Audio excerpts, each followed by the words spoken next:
বিষ্ণুৰ যজ্ঞৰ আয়োজন হয় যদি সম্পূৰণ আমাৰ যজ্ঞ অশান্তি সৃষ্টি কৰিব নোৱাৰে কেৱল এই স্বৰ্গৰ ধন। হে দেৱৰাজ, আদেশ যেতিয়াই পালোঁ আপোনাৰ অৱশ্যেই কৰিম যজ্ঞৰ আয়োজন। সমূহ দেৱতা মণ্ডলী একত্ৰিত হৈ নিজ নিজ দায়িত্ব কৰ্তব্য পালি ৰখা কৰে যজ্ঞ সম্পূৰণ কৰিম নিশ্চয়। নাৰায়ণ নাৰায়ণ নাৰায়ণ প্ৰণাম দেৱৰ্ষি, তব আগমনত আমি পৰম কৃতাৰ্থ হলো দেৱতা সমাজ। দেবগণেৰ কল্যাণ হোক। অকস্মাতে আবিৰ্ভাৱৰ কাৰণ ব্যক্ত কৰক দেৱৰ্ষি। দেবৰাজ ইন্দ্ৰ আৰু যত মানে অমৰ মণ্ডলী অচিৰতে অমৰাৱতীত মিলিব প্ৰলয়। দেৱৰ্ষি, হয়, অহেলিকা গৰি পৰিহাৰ সকলো কি ভাঙি পাতি কৰক প্ৰকাশ। তেন্তে কহুনা সবিশেষ মৈত্যৰ দৈত্য শালভনিপতিয়ে দিগ্বিজয় কৰি সূচনা আহিব লাগিছে সি স্বৰ্গ ঘূৰাই।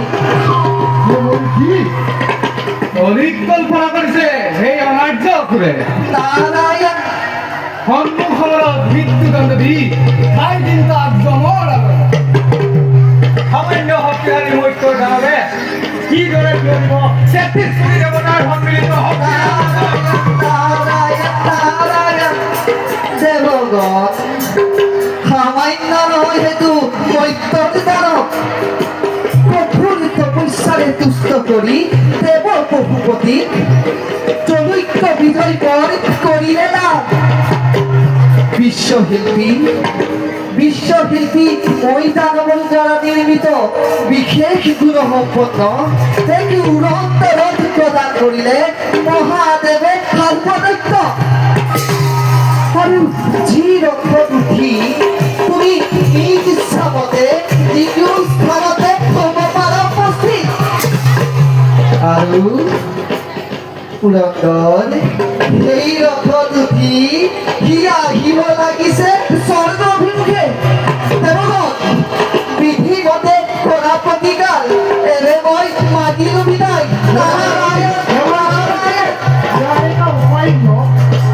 এ ঘোড়া ঘোড়া পুরন্দর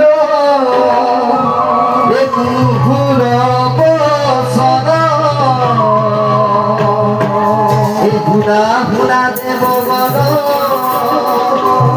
ঘুর বসন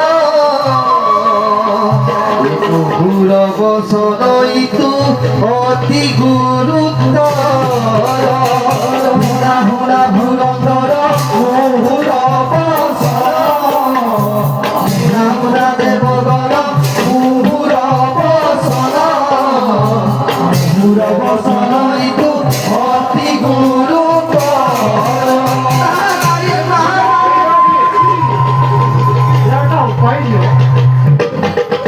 গরিব দুয়ারা যদি দৈত্য কনি ধন তেন্তে কি করিবা পুরন্দর। এটা উপায় দিয়ক দেৱৰ্ষি। পাই পাই